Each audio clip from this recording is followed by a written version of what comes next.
본 방송에서 제공하는 투자 정보는 투자 판단에 대한 조언입니다. 방송에서 제공하는 주식의 가치, 가격 상승 및 하락에 대해서는 방송사에서 보장하지 않습니다.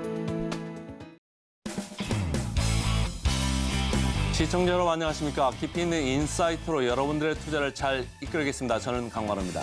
요즘 우리 시장 퐁당퐁당 장세가 이어지고 있습니다.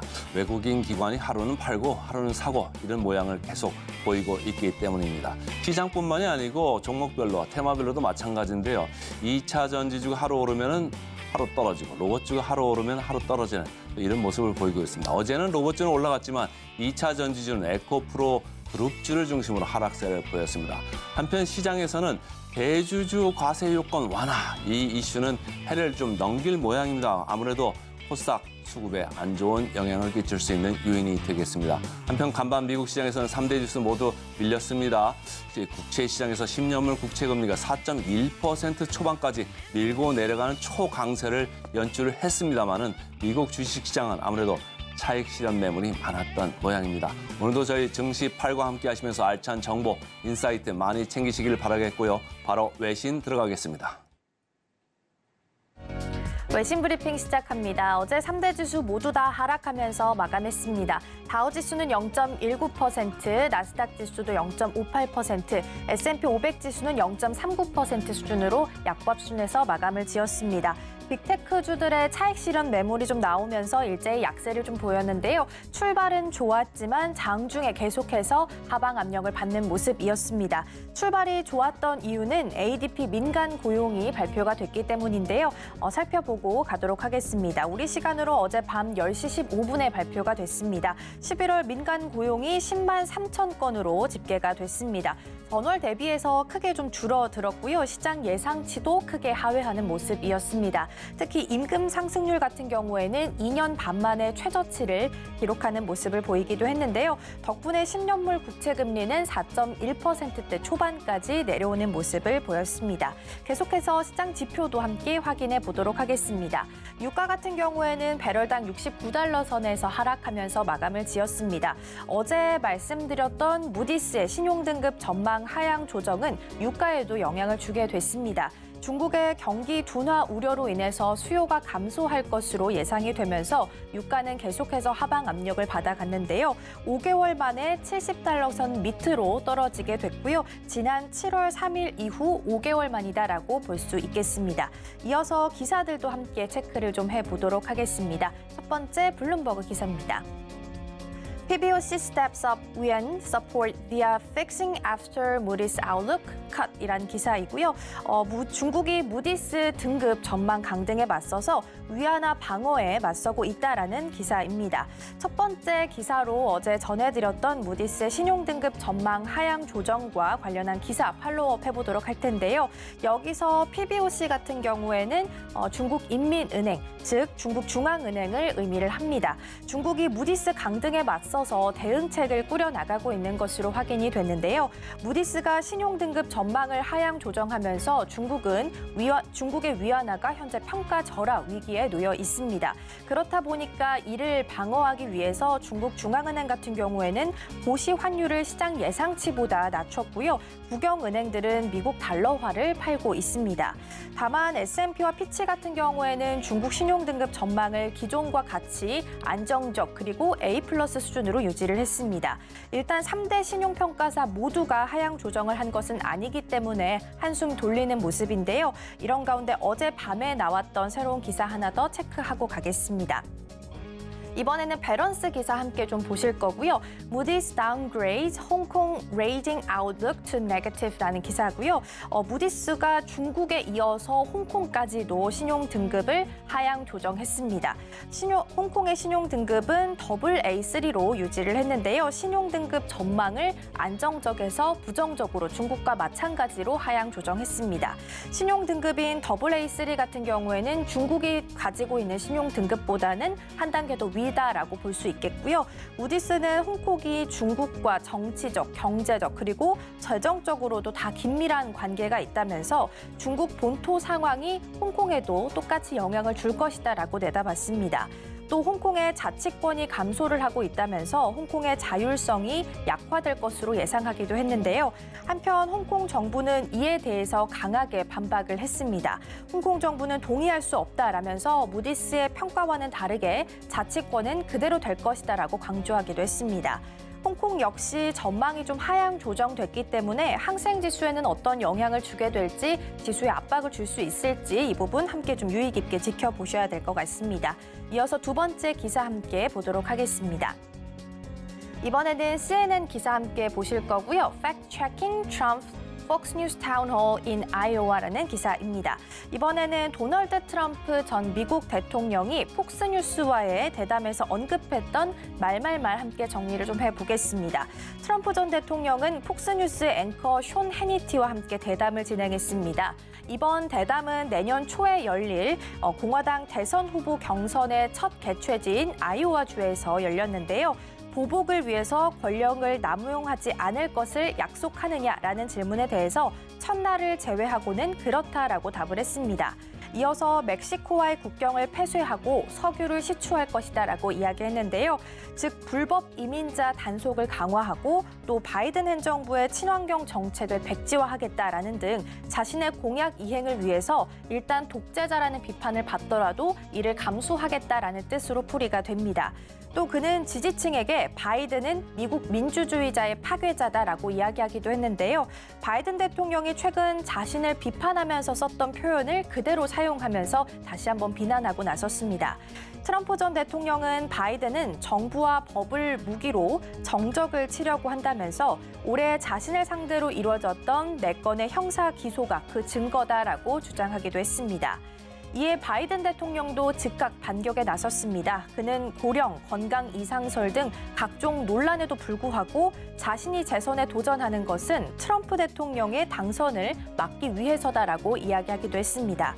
워싱턴 포스트 칼럼니스트 또한 트럼프가 대선에서 승리를 하게 된다면 역대 가장 강력한 대통령이 될 것이며 또 대통령직이 독재로 바뀔 가능성이 높다라고 이야기하기도 했습니다. 공화당은 내년 1월 15일입니다. 아이오와주에서 대선 경선을 시작할 예정인데요. 현지 시간으로 6일, 오늘은 4차 TV 토론회까지도 예정이 되어 있습니다. 그러나 트럼프 전 대통령은 지난 3차례에 이어서 이번까지도 불참할 예정이고요. 대신 그는 자신의 절친으로 알려져 있는 폭스뉴스 간판 앵커와 이 기사와 마찬가지로 타운홀 행사를 여는 등 단독으로 선거 운동을 벌일 예정입니다.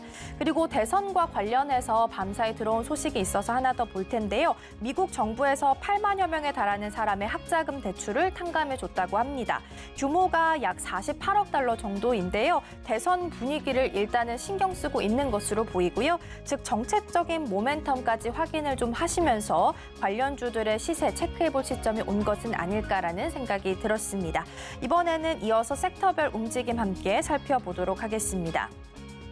앞서 말씀드렸다시피 전반적으로 빅테크주들의 약세를 좀 보이는 모습이었습니다. 엔비디아도 좀 큰 폭으로 빠지는 모습이었는데요. 첫 번째 특징주로는 테슬라 함께 살펴보겠습니다. 그래도 소폭 상승하면서 0.27% 강보합 수준에서 마감을 좀 지었는데요. 테슬라의 자율주행차 기술이 공공도로에서 사용될 만큼 안전하지 않다라는 내부 직원의 고발이 나왔습니다.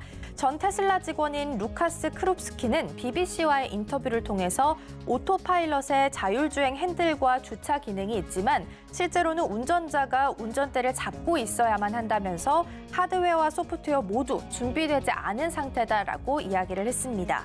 이어서 그는 테슬라 직원들이 주행 도중에 장애물이 없는데도 갑자기 제동 장치가 작동이 되는 이른바 착각 제동에 대해서 자신에게 이야기를 했다라고 고백을 하기도 했는데요. 현재 미국 법무부는 테슬라의 운전자 보조 기능에 대해서 형사 혐의를 적용하면서 수사를 확대해 나가고 있는 상황입니다. 도로교통안전국도 오토파일럿 기능을 작동한 테슬라 차량이 응급 차량과 충돌하는 사건이 잇따르게 되면서 오토파일럿 시스템의 안전성 등에 대해서 조사를 하고 있습니다. 최근 테슬라는 오토파일럿과 관련된 소송에서 일부 승소를 하기도 했는데요. 이번에 내부 고발로 인해서 남은 소송 결과에 영향을 미치게 될지 이 부분은 좀 주목해 보시면 좋을 것 같습니다. 이어서 두 번째 특징주로는 애플 함께 살펴보겠습니다. 전일 대비해서는 0.57% 약보합 수준에서 종가를 형성했습니다. 애플이 아이폰 운영체제를 업데이트하면서 기기 성능을 고의로 저하시켰다라는 의혹을 받고 있습니다. 이와 관련해서 국내 소비자들이 제기했던 손해배상 소송에서 법원은 애플의 책임을 인정했습니다. 법원은 애플에게 각 원고에게 7만 원씩 지급하라라고 판결을 했는데요. 앞서 1심에서 병합된 사건들까지 총 6만 2천여 명이 소송을 내면서 1심에서는 패한 바가 있습니다. 이후 이들 중 7명이 항소를 했고요. 어제 선고 결과를 받아들었습니다. 다만 재판부는 운영체제 업데이트가 악성 프로그램을 배포했다거나 혹은 아이폰 기기를 훼손했다라는 원고들의 주장은 받아들여지지 않았는데요. 그러나 업데이트가 목적이 무엇이었든 간에 CPU 등의 성능을 제한하기는 했다라고 봤습니다. 애플은 구매자가 업데이트 설치 여부를 선택할 수 있게 설명할 고지 의무가 있었는데 이를 위반했다라고 판단한 거고요. 국내에서 있었던 애플의 소송 이야기까지 짚어봤습니다. 이번에는 구글 함께 보도록 하겠습니다. 일단 종가는 0.72% 하락하면서 마감을 지었는데요. 밤사이에 구글이 AI 언어 모델인 제미나이를 공개를 했습니다. 지금까지 나와 있는 AI 모델 가운데서는 사람의 버금갈 만큼 가장 높은 성능을 가지고 있다고 하는데요. 오픈 AI가 내놓은 챗 GPT의 LLM인 GPT와 같은 AI 모델이긴 하지만 오픈 AI가 내놓은 최신 모델 GPT-4보다도 훨씬 성능은 우수하다라고 밝혀졌습니다. 이미지를 인식하고 음성으로 말하거나 들을 수 있고 또 코딩 능력까지 갖췄다고 합니다. 또 수학 문제를 풀거나 데이터를 분석할 수 있는 추론 능력까지 갖췄다고 하고요. 제미나이는 울트라, 그리고 프로, 나노 이렇게 3개의 모델로 출시가 될 예정입니다. 이 중에서 가장 범용으로 사용될 제미나이 프로는 구글의 AI 챗봇 서비스인 바드에 오늘부터 또 업데이트가 될 예정이고요. 여기에서 주목할 점은 제미나이는 구글이 자체 개발한 AI 칩으로 학습을 해왔다라는 점입니다.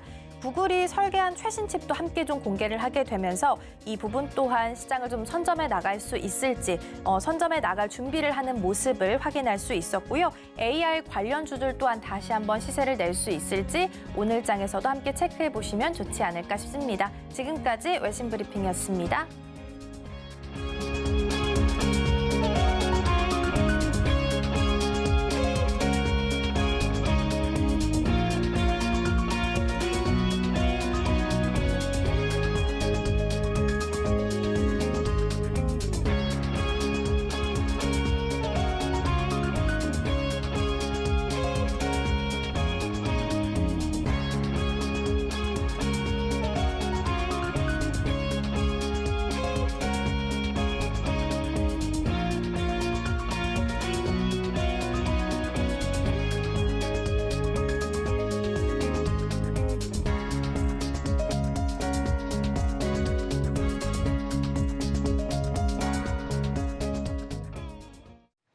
네, 서울경제TV 증시8 조간 브리핑 시간입니다. 서울경제신문에서 발행한 이슈 전해드리는데요. 첫 번째 소식부터 하나하나 짚어보겠습니다. 화면 살펴보시죠.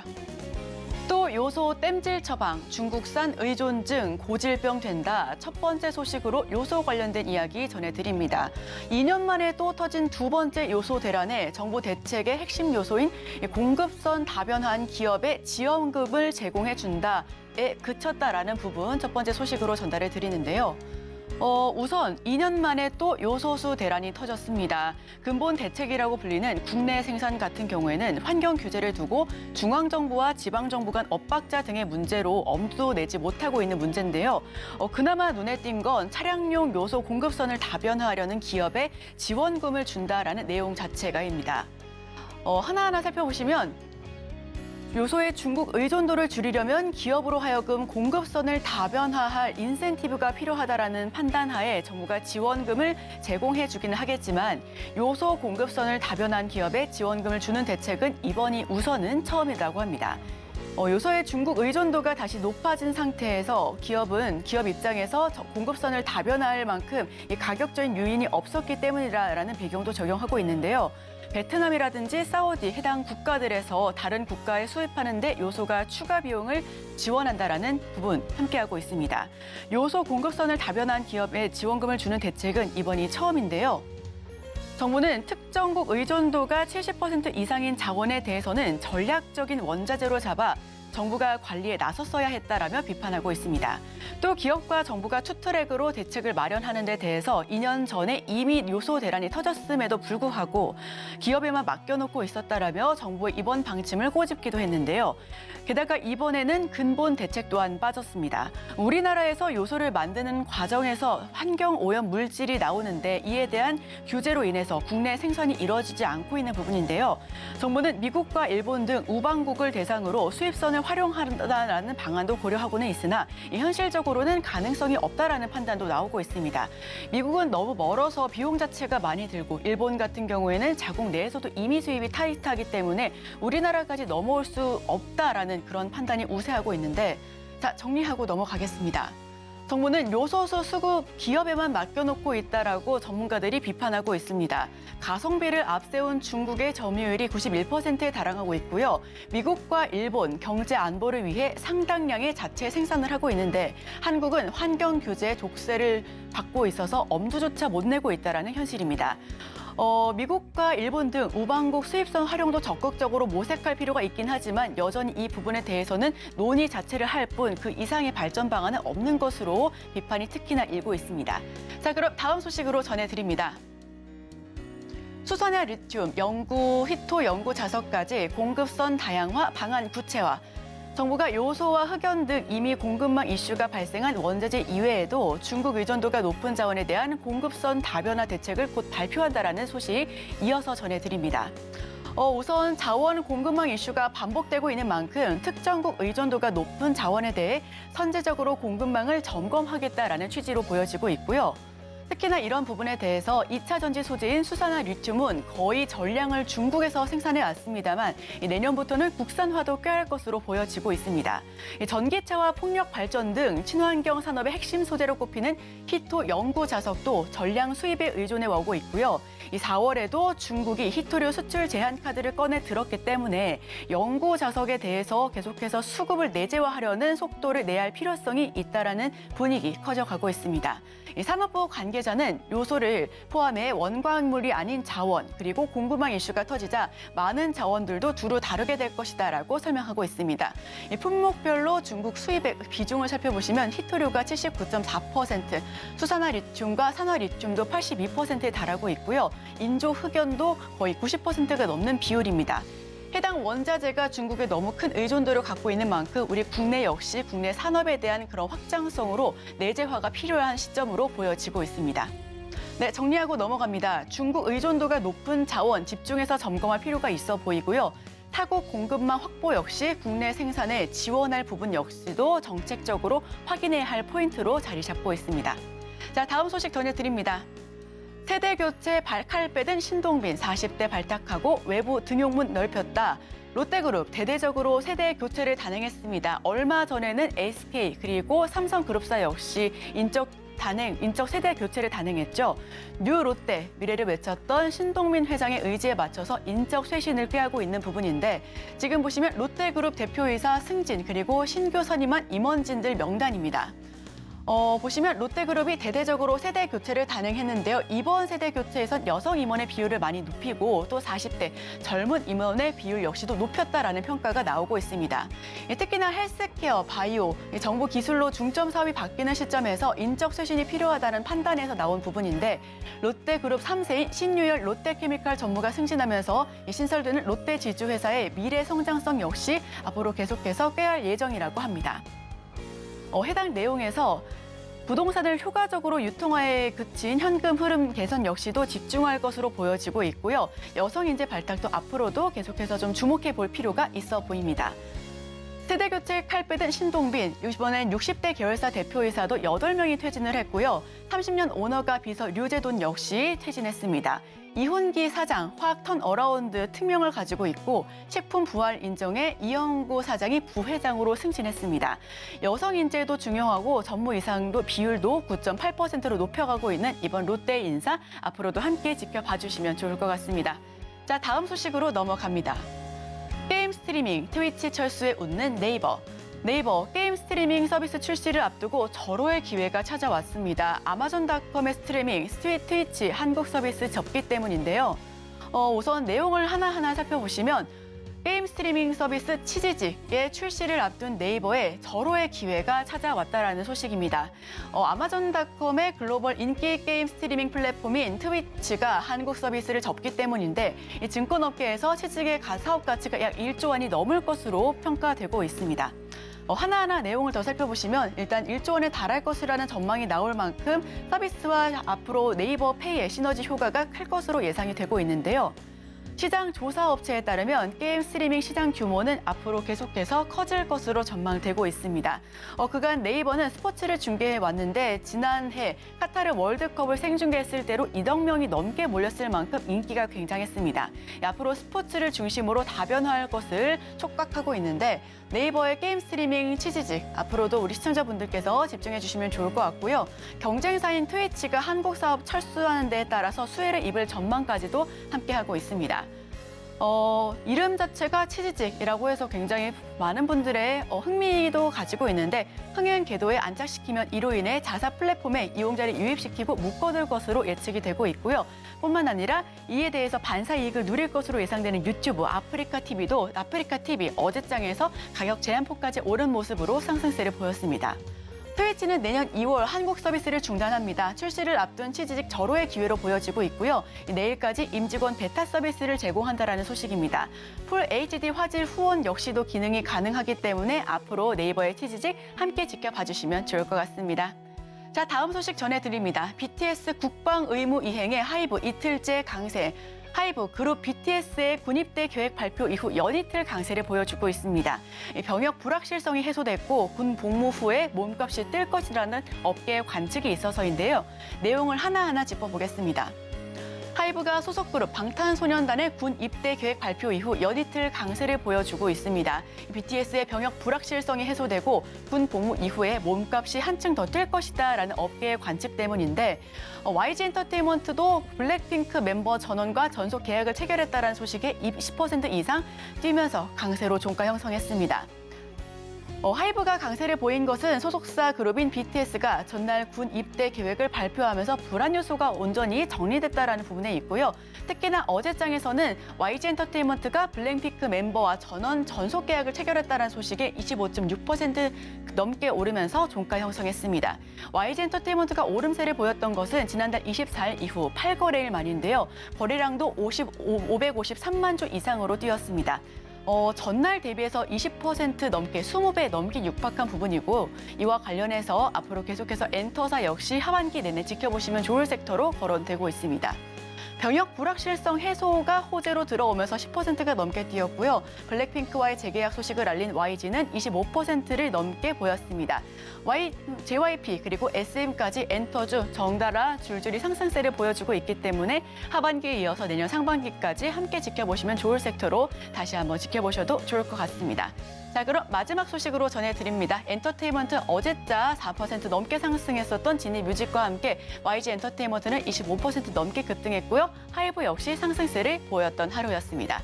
자, 그럼 다음 소식, 마지막 소식으로 전해드립니다. 가격 더 쓴 할인, HMM 인수 조건부 우협 검토.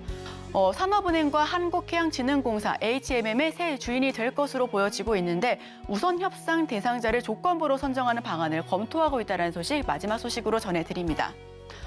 산은은 이르면 이번 주에 새 주인을 결정할 것으로 보여지고 있는데요. 우선은 페노션, 연구체 등 자금 조달 가능성을 검증하고 있고요. 정성평가가 높은 건 동원입니다. 뒤집기를 노리고 있는데 신속 매각을 원하는 해운업 발전이 좀 엇갈린다라는 소식 전해주고 있고요. 최종 유찰 가능성도 여전히 남아있다라는 소식을 전해드립니다. HMM 인수 같은 경우에는 올해 상반기에도 내내 관심으로 집중됐었던 일인데 아직까지 연내 매각이 마무리될 것이다라는 소식과는 별개로 주가상으로는 희비가 엇갈리고 있습니다. 이 언급이 될 때마다 상승하는 종목과 계속해서 좀 떨어지는 종목도 있는데 해당 내용들 역시 시청자분들께서 하나하나 꼼꼼하게 지켜보시면 좋을 것 같습니다. 자, 저희는 그럼 바로 이어서 전문가 의견까지 덧붙여서 오늘의 일면을 통해 수혜주까지 검토해 보겠습니다. 저희와 끝까지 함께 하시죠.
앞서 살펴본 조간 브리핑 중 전문가는 어떤 부분에 조금 더 초점을 맞춰봤을까요? 오늘의 일면 헤드라인입니다.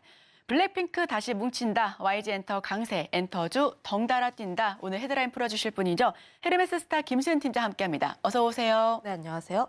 네, 우선 엔터주에 대해서 가장 잘 알고 있는 우리 김시은 팀장 2달 만에 엔터주 다시 가지고 오셨습니다. 헤드라인 풀어주시죠. 아무래도 인적 IP에 대한 불확실성이 어느 정도 해소가 되면서 엔터주 같은 경우는 바닥을 확인을 했다. 그로 인해서 다시 한번 엔터주 같은 경우에 관심 있게 볼 필요가 있지 않을까 싶어서 이 내용들을 가지고 왔는데 사실 엔터주에 대한 가장 큰 불확실성이 인적 IP라는 점. 아무래도 주요 수입원이 그들이다 보니까 그들이 어떤 행동을 하는지 혹은 재계약을 하는지 누구와 계약을 하는지가 가장 중요했는데 BTS 같은 경우에는 군 입대에 대한 계획을 모두 이야기를 했고 그로 인해서 불확실성이 해소가 되었다는 점. 블랙핑크 같은 경우에는 전원 그룹 활동 재계약을 체결을 했는데 물론 이 이야기가 원래는 8월 달에 나왔어야 했어요. 8월이 계약 만료일이다 보니까 그때 계약을 하는지 안 하는지 적어도 그 유무라도 알려줬어야 했는데 결국은 12월 달 되어서 그룹 활동은 재계약을 체결을 했다. 물론 워낙 블랙핑크라는 기업이 덩치가 워낙 크기 때문에 개별적인 활동은 어떻게 진행이 되는지 아직 협의 중에 있고 계약 금이라든지 정산 비율 같은 경우는 구체적으로 나왔지 않기 때문에 수익성 같은 경우는 그렇게 좋지는 않을 것으로 보고 있습니다. 다만 이렇게까지 덩치가 큰 그룹이 재계약을 진행을 하면 통상적으로 수익성보다는 그 상징성에 조금 더 주목을 해보시면 좋을 것 같고 불확실성이 해소가 되었다는 측면에서 YG엔터가 가지고 있었던 안 좋은 점들을 좀 털어버렸다라고 생각을 해보시면 좋을 것 같습니다. 특히 블랙핑크가 가지고 있던 부분이 YG 쪽에서의 굉장히 큰 매출 비중을 차지한다는 점.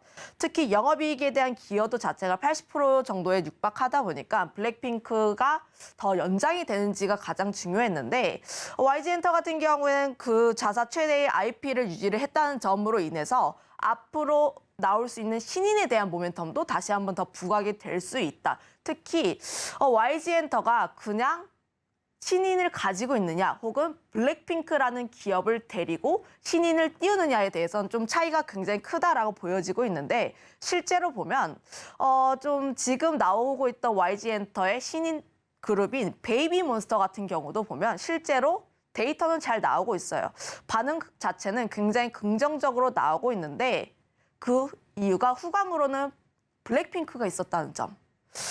그로 인해서 블랙핑크가 재계약을 진행을 하게 됨으로써 이 신인 그룹에도 다시 한번 관심이 모아질 수 있다. 플러스로 아직까지 베이비몬스터 같은 경우는 신곡이 살짝 올드해요. 국내 사람들이 듣기에는 살짝 시대에 뒤떨어졌다라는 평이 이게 많습니다. 조금 더 들어가면 그동안에 이제 YG 그룹을 담당했었던 테디가 빠졌기 때문에 이게 약간 좀 약간 좀 트렌디하지 않다라는 이야기도 있는데요. 그날 베이비몬스터가 데뷔했을 당시에 저희도 이야기를 나눴었거든요. 이게 어떻냐라는 이야기를 서로 했을 때 좀 애매하다. 라는 이야기가 많았었는데 예전에 블랙핑크나 2NE1이 나왔을 때랑은 이번에 베이비몬스터 같은 경우에는 조금 좀 사뭇 다른 느낌? 우리 팀장님께서는 어떻게 보세요? 해외 쪽은 좀 다를까요? 네, 물론 이제 저는 이제 아이돌 친구들을 워낙 좋아하는 입장이라서 처음에 이제 뮤비를 보고 노래를 들었을 때 이 친구들은 뜰 수 있겠다 없겠다 이런 거를 이제 좀 이렇게 판단을 할 수가 있는데 좀 YG 치고는 애매하다. 하지만 글로벌적으로는 블랙핑크에 대한 후광이 있기 때문인지 반응 자체는 굉장히 좋았다는 점. 실제로 보면 베이비몬스터가 유튜브를 통해서 경연을 하면서 성장을 해왔습니다. 팬덤 자체가 굉장히 견고하게 나와주고 있고 코어 팬덤이 있다 보니까 실제로 보면 해외에서는 좀 긍정적인 반응들을 보여주고 있는데 관련했을 때 뮤직비디오가 데뷔하고 하루 만에 2천만 뷰가 찍혔고 어제 기준으로는 7천만 뷰가 나왔다는 점. 특히 빌보드 쪽에서 200에서 101위. 실제 신인이 나올 수 있는 수치가 아니다 보니까 관련했을 때는 조금 더 해외 쪽에서 긍정적인 내용들이 나올 수 있다는 점을 보면 관련했을 때 그동안 안 좋았던 실타래들을 풀고 조금씩 더 좋아지지 않을까라는 방향으로 좀 더 생각해 보시면 좋을 것 같습니다. 네, 말도 많고 탈도 많았던 엔터주. 하지만 이제 좀 상승 쪽으로 전환을 할 수 있을 것으로 트리거가 보여지고 있는데요. 그렇다면 여기서 투자 포인트는 어떻게 잡아봐야 될까요? 앞서 이야기를 했다시피 안 좋았던 실타래를 풀어간다는 느낌으로 이제 불확실성을 하나씩 해소를 하고 있다. 엔터 섹터가 2분기 실적 발표한 이후부터 좀 주가가 하향 안정화가 되었습니다. 그만큼 사람들의 관심이 엔터가 여기서 더 성장을 할 수가 있을까?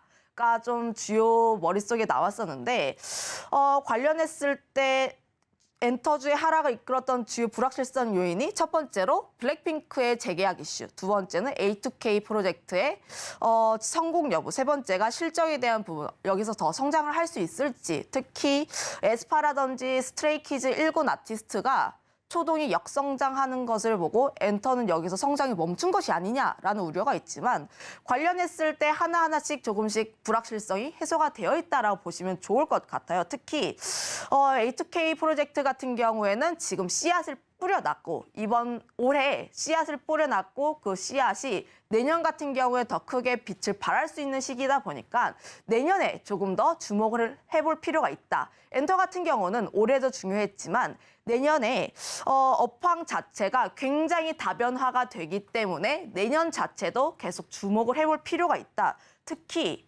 엔터 같은 경우는 전 추가 성장에 대한 모멘텀은 미국에 있다.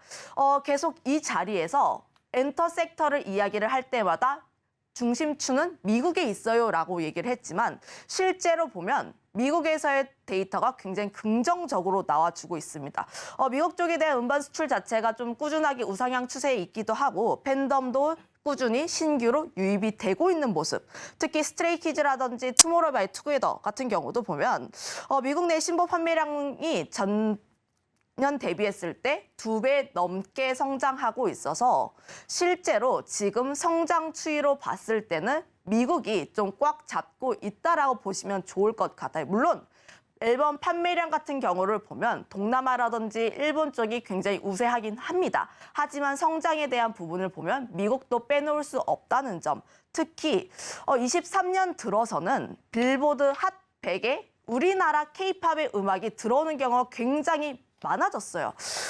그동안 우리나라 아티스트가 빌보드에 이름을 올렸던 것이 빌보드 200이었습니다. 빌보드 200 같은 경우는 주로 앨범 판매량이라든지 팬덤을 주로 봤다면 빌보드 핫100 같은 경우에는 라디오라든지 이런 쪽을 좀 삼기 때문에 대중성이 얼마나 있는지였는데 23년에 좀 빌보드 핫100에 들었던 노래들을 보면 피프티피프티의 큐피드 혹은 슈퍼샤이, 전국의 세븐이라든지 최근엔 스트레이키즈의 신곡이 최신엔 차트인하는 모습을 보여줬습니다. 그만큼 미국 쪽에서의 좀 침투율을 높이기 위해서 굉장히 다양한 방면으로 노력을 진행 중에 있다. 그로 인해서 현지 언어에 대한 부분도 있고 현지 레이블을 인수를 하는 방향으로 진행을 하고 있는데 내년에 기대가 될 수 있는 부분은 JYP 엔터 쪽에서 현지화 그룹으로 1월 26일에 비처라는 그룹이 데뷔가 예정되어 있다는 점인데요.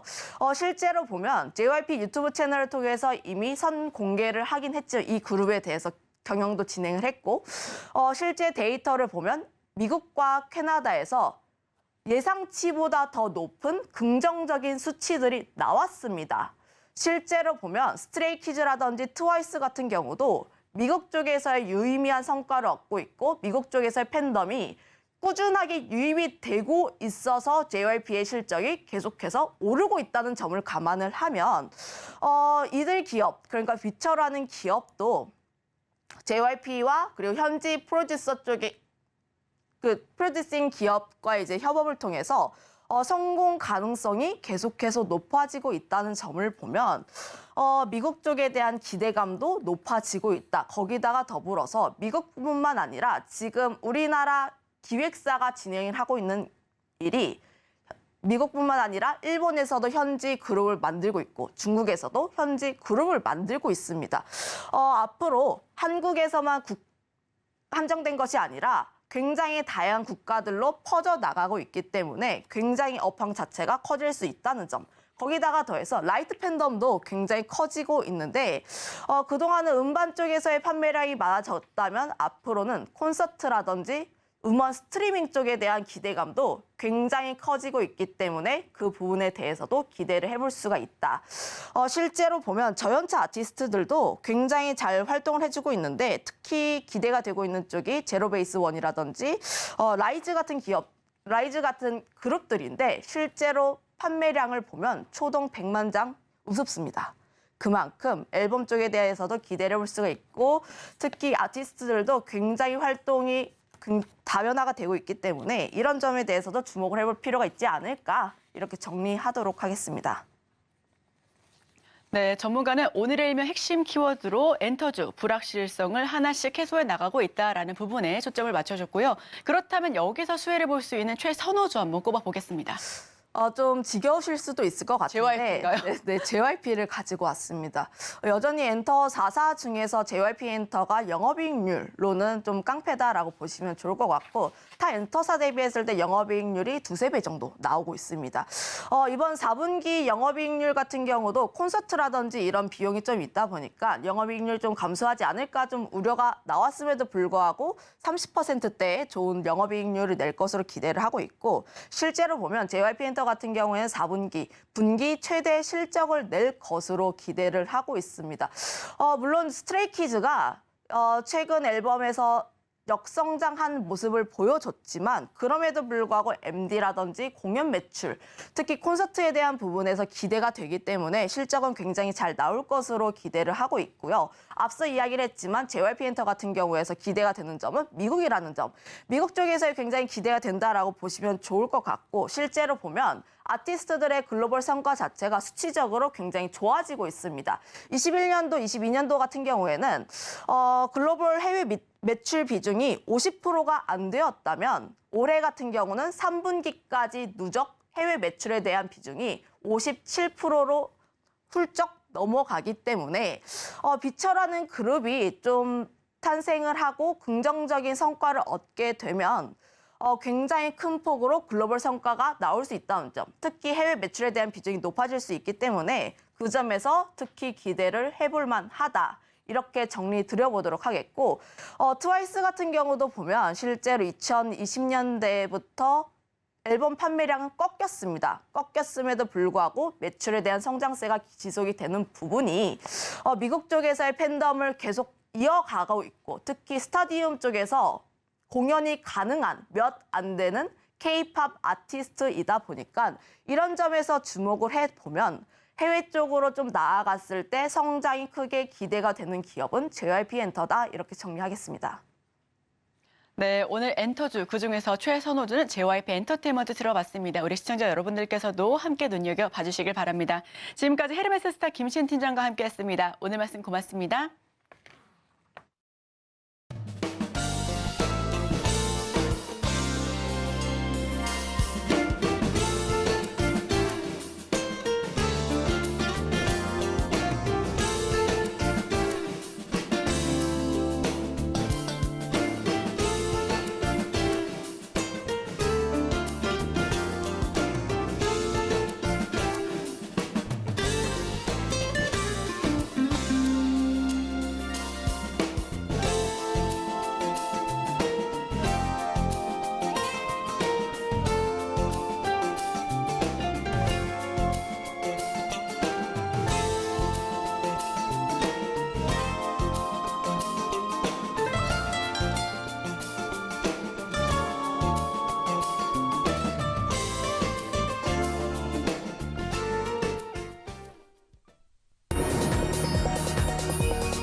목요일 아침 8시 반입니다. 매일 아침 8시 반 저희 서울경제TV에서 센티멘탈 대 펀더멘탈 매일같이 두 종목 말씀드리고 있습니다. 오늘 시작해 보겠습니다. 오늘은 센티멘탈로 하이브, 펀더멘털로 한국 금융주지 완전 다른 회사들이죠. 두 종목 말씀드리겠습니다. 하이브 앞에서 우리 김시은 팀장이 엔터를 얘기를 많이 해가지고 저도 아주 가볍게 좀 시작을 해보겠습니다. 어제 이 차트를 보시면 이게 뭐 보기 힘들 정도로 어제 그냥 하늘로 솟았어요. 이렇게 다 솟았는데 어제 아프리카 TV도 상한가 갔고 뭐 YG 엔터도 뭐 재계약 소식이 확 올랐죠. 하이브도 이렇게 상당히 강했습니다. 그래서 뭐 금방은 뭐 JYP 엔터 얘기하고 갔습니다만 저는 하이브를 이렇게 골라왔습니다. 하이브에는 이제 대표적으로 여러분들 잘 아시는 전 세계적인 그룹 있잖아요. BTS가 어제 이제 군대 간다는 소식이 오히려 시장에서는 호재로 이렇게 받아들였습니다. 시장이 참 변덕스러운데요. 어떤 때는 뭐 군대 간다고 주가가 쭉 밀리다가도 군대 간다고 하니까 다시 이렇게 올라가는 이런 모습인데 이게 엔터주가 다 같이 올라갔기 때문에 올라갔던 그런 모습도 있을 거고 아니면 진짜로 BTS의 이제 그 불확실성이 이제는 확실성으로 확정이 됐다. 1년 반 이상만 기다리면 이제는 보복 소비가 나온다 이런 생각으로 좀 주가가 올랐을 수도 있죠. 어쨌든 상당히 엔터주들이 내려오고 있다가 어제 동시에 아주 폭등을 했습니다. 자, 서울경제신문에서 있는 걸 제가 좀 긁어왔는데요. 국방 의무를 이행하는 걸 아주 좋게 이제 받아들이는 거죠. 그래서 10일이라고 12일 다음 주죠.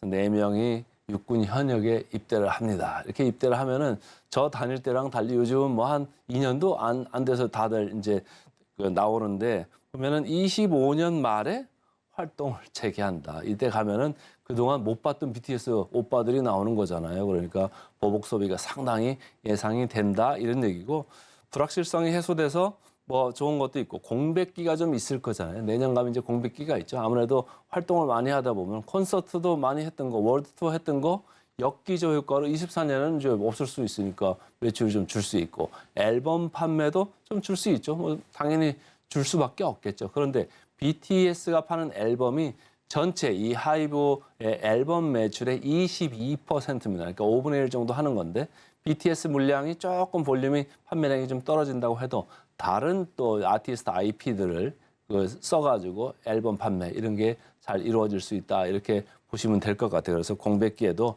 이익은 뭐 어느 정도 지켜줄 수 있다. 좀 기다려보자 이런 생각으로 주가가 좀 급등한 것 같습니다. 유안타증권입니다. 질적 성장. 이 얘기는 뭐냐면 볼륨은 안 올라간다는 얘기예요. 거꾸로 보면 볼륨은 그렇게 올라가지는 않은데 내용이 좀 좋아질 거다 이런 얘기예요. 그러니까 아티스트 IP를 좀 다변화해가지고 성장이 아주 튼튼하게 중소기업이 많이 이렇게 골고루 섞여 있는 이런 거랑 같은 얘기죠. 그리고 24년 신사업 그러니까 해외 쪽에서도 아까 뭐 우리 얘기할 때 미국이나 중국이나 일본 뭐 이런 얘기 했잖아요. 이제 하이브도 뭐 미국이나 라틴 아메리카 쪽 그러니까 중남미 쪽에서도 뭔가 조금 이슈가 있을 수 있으니까 그런 걸 좀 기대를 해볼 수도 있겠다 이런 얘기고 제일 밑에를 어제는 주가적으로 많이 산 그런 느낌이에요. BTS가 뭐 제대하고 나면은 이제 다시 돌아오는 거 아니냐 그러면 열광적으로 아주 보복적인 소비를 기대해 볼 수도 있겠다. 먼저 가서 좀 기대해 보자 이런 얘기를 지금 하는 겁니다. 차트 보겠습니다. 쭉 밀려 내려갔죠. 근데 어제 드디어 고개를 들었습니다. 근데 다른 뭐 JYP 엔터도 있고 SM도 있고 뭐 다 YG 엔터도 있고 다 있습니다만 저는 이 하이브를 골라온 이유는 제 레이더에는 이게 제일 많이 이게 추천이 됐습니다. 그래서 이걸 골라온 이고요. 기관 외국인이 어제 아주 쌍끌이 매수로 계속 강하게 사 들어왔다 이렇게 읽으시면 되겠습니다. 근데 이렇게 강하게 들어올 때는 항상 의심해야 될 부분은 뭐죠? 공매도가 급격히 줄었나 이걸 봐야 되는데 아직 공매도 숫자는 하루 이틀 정도 있어야 됩니다만은 공매도 보시죠. 최근에 어쨌든지 11월 3일부터 해가 쭉 이렇게 밀려 내려오잖아요. 이쪽 왼쪽이 가장 최근 일인데 이렇게 쭉 내려오고 있습니다. 그래서 장고율이 0.4%까지 내려왔고 이제 뭐 한 15만 주 정도 남은 거예요. 공매 잔고. 이게 다 없어지지는 않죠. 다 없어지지는 않겠습니다만 공매도 잔고에서 더 내려가서 그러니까 공매도 환매수로 들어오는 물량보다는 여기서 외국인과 기관이 따로 사고 있다고 저는 진성으로 사고 있다 이렇게 이해를 하시면 좋을 것 같다 이런 말씀을 드리고자 합니다. 그다음 차트를 보시면 이 역사적 밸류 밴드죠. 밸류 밴드를 봤을 때 주가가 최근에 쭉 이렇게 밀려 내려왔기 때문에 중앙 하단 그 근처에 있죠. 여기서 조금 올라갈 수 있습니다. 그러니까 지금의 그 네거티브 부정적인 뉴스들은 주가의 상당 부분 좀 들어와 있다 이렇게 읽으시면 되겠습니다. 물론 이 역사적인 밸류 밴드를 봤을 때는 이 회사 고유의, 이 업종 고유의 밸류 밴드를 보여드리는 겁니다. 그렇다고 해서 이 회사가 절대적으로 싸다는 얘기는 아니죠. 자, 그게 포워드 PER 보시면 금방 아시는데 하이브 29배잖아요. 29배라는 게 우리 그 코스피 평균은 얼마죠? 코스피 평균 한 10배밖에 안 됩니다. 코스닥은 얼마죠? 20배 정도 됩니다. 코스닥에 돈 못 버는 업체도 상당히 많은데 코스피의 2배 정도의 이제 인정을 받고 있어요. 코스닥은. 그게 높냐 낮냐는 뭐 차치하고라도 말이죠. 근데 하이브는 29배입니다. 그러니까 29배 자체가 싸다는 얘기는 아니에요. 그런데 분위기가 좋기 때문에 분위기는 좀 탔다 이렇게 보시고 분위기가 좋을 때만 좀 보실 수 있겠다 이런 생각입니다. 어제 많이 올라갔던 아프리카 TV는 9.3배네요. 그러니까 여기는 상대적으로 되게 낮죠. 그러니까 어제 상한가를 갔음에도 불구하고 이 상한가 반영한 그 수치입니다만 9.3배는 여전히 낮습니다. 자, 목표 주가 대비 괴리를 보겠습니다. 하이브 43% 정도 남아있네요. 그래서 오늘은 센티멘탈로 하이브부터 말씀을 드렸습니다. 자, 이제 펀더멘탈로 넘어가겠습니다. 펀더멘탈. 지금 이제 12월 벌써 둘째 주 이제 넘어가려고 하잖아요. 그러면 좀 춥죠? 12월 30일 봐도 바로 배당 기산일을 앞두고 있습니다. 며칠 안 남았습니다. 그래서 어제 제가 삼성증권을 말씀드렸는데 차트 보시죠. 제가 어제 말씀드린 삼성증권도 계속 주가가 괜찮았는데 한국금융지주도 11월 초부터 해가지고 고개를 들었습니다. 드디어 금융주 평균을 상회를 하고 있습니다. 그러니까 한국금융주주가 조금 많이 주가적으로 안 좋았다가 최근에 많이 좋아지고 있다. 그래서 금융배당주가 연말을 가면서 고개를 지금 들고 있다. 이렇게 이해를 하시면 되고 이런 거를 제가 계속 말씀을 드리는 이유는 제 레이더에 이런 것들이 지금 걸려 나오고 있습니다. 며칠 전부터 걸려 나와요. 왜 걸려 나올까요? 시장을 조금 보수적으로 보고 싶은 사람들이 방어적으로 가고 있기 때문입니다. 그리고 제가 오프닝 멘트에서도 말씀드렸습니다마는 대주주 그 요건 완화가 해를 넘길 것 같아요. 그러면 코스닥 쪽에 아무래도 매물, 개인들 매물들이 많이 나올 수가 있죠. 코스닥 쪽에 매물들이 나오면 어느 쪽으로 할까요? 배당이나 좀 받아볼까? 이런 생각을 하는 사람들도 많고요. 그러니까 좀 보수적으로, 방어적으로 가고 있다. 그걸 대변해주고 있습니다. 교보증권입니다. 업종 내 최선호주를 유지를 하고 있고 전체적으로 자회사들이 골고루 이렇게 다 박혀 있거든요. 그래서 수익 다각화가 되어 있어서 안정적으로 계속 그 견조한 실적을 보일 거다 이런 얘기고 장기적으로도 괜찮을 수 있다 이런 얘기예요. 근데 이제 최근에 하나 변화되는 게 뭐가 있죠? 자, 이런 겁니다. 인플레이션 파이터였던 연준인데 최근에 물가 상승률이 이렇게 인플레이션이 자꾸 내려가고 있잖아요. 그러니까 무슨 얘기가 나오고 있습니까? 이제는 금리 인상 사이클이 그칠 거다. 오히려 금리 인하 쪽으로 정책을 돌 거다. 이런 얘기들이 계속 나오고 있잖아요. 어제 미국 국제 10년물 금리는 드디어 4.11%까지 아주 급격하게 내려갔습니다. 이렇게 내려간다는 얘기는 채권 시장이 어마어마한 초강세를 보였다는 얘기예요. 금융 회사들은요, 채권을 많이 들고 있습니다. 그래서 채권이 금리가 이렇게 올라갈 때는 손실을 많이 봅니다. 평가 손실로 말이죠. 근데 채권 금리가 이렇게 급격하게 내려가면 채권 평가 이익, 그러니까 손익이 완전히 돌아섭니다. 다른 얘기가 돼버리죠. 상전 벽해로 이렇게 돌아섭니다. 그러니까 금융회사가 그 스포트라이트를 받을 수밖에 없다 이렇게 보시면 되고 23년은 어쨌든 시장이 좀 안 좋은데 리테일로 버텨냈죠. 24년부터는 IB, 그러니까 인베스트먼트 뱅킹이죠.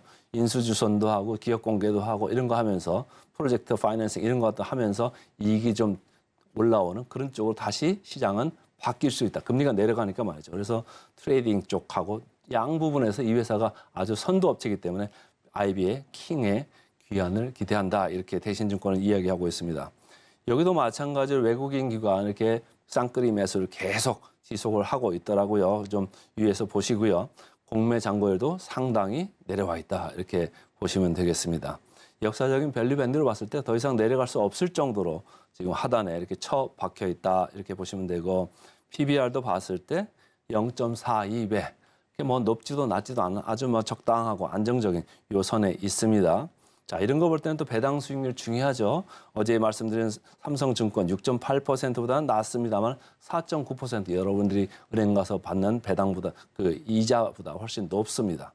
그래서 목표 주가 대비 한국 금융주주는 18% 정도 남았네요. 그래서 오늘은 센티멘탈로 하이브, 펀더멘탈로 한국 금융주주 두 종목 말씀드렸습니다. 오늘의 핵심 요약 세 줄입니다. 추가 고용 둔화 소식에도 뉴욕 증시 3대 지수 하락 마감했습니다. 오늘을 일면 블랙핑크 다시 뭉친다. 엔터주 최선호주로 JYP 엔터테인먼트 꼽아왔고요. 마지막으로 센티멘탈 대 펀더멘탈. 센티멘탈은 BTS 효과, 하이브, 그리고 펀더멘탈은 금융배당주의 최선호주 한국금융지주 살펴봤습니다. 저희는 바로 이어서 증시 9로 돌아오겠습니다. 개장 방송도 서울경제TV와 함께 하시죠.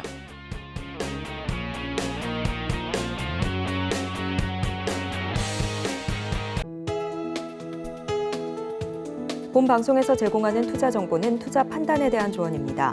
방송에서 제공하는 주식의 가치, 가격 상승 및 하락에 대해서는 방송사에서 보장하지 않습니다.